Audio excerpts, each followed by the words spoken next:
this session, we will outline strategies for picking pairs. You will use correlation to select pair candidates within an industry sector. You will also create a hierarchical clustering of stocks in the sector using their daily return matrix. Lastly, you will create a scree plot of the principal components of the sector's stocks. Picking pairs seems simple. The best sets of pairs have some relationship between them.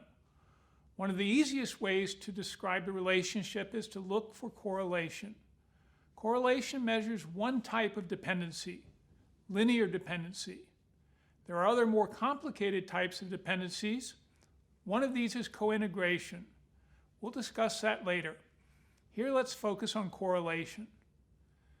Ideally, the stocks would have a negative correlation. You can think of negative correlation as opposing movements. When one increases, the other decreases. You're already bullish on one stock and bearish on the other. A true negative correlation will get you profitable on both sides of the trade.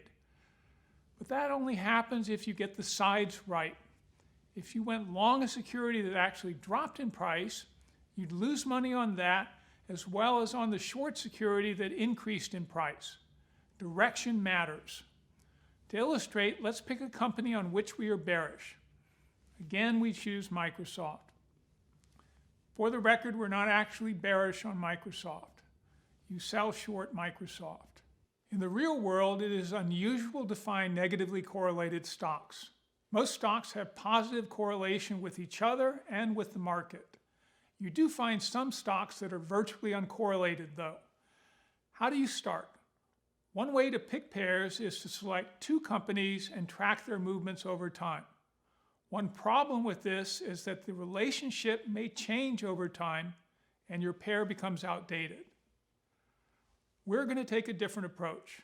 We will allow the pairs to change over time. How do you start? You will look for correlations between stocks within a group. One such group are the stocks held by a sector exchange-traded fund, or ETF. The S&P 500 is divided into 11 sectors. You can get exposure to an entire sector by buying an exchange-traded fund, or ETF. Each fund holds a weighted amount of shares in members of a sector. For example, XLK is the sector fund dedicated to technology. Its largest holdings include Microsoft, Apple, Intel, Cisco, and Adobe. The securities are held in proportion to their market cap. Currently, Microsoft and Apple account for more than 38% of XLK market cap.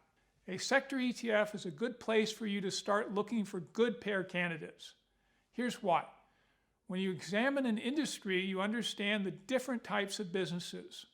Consider technology companies.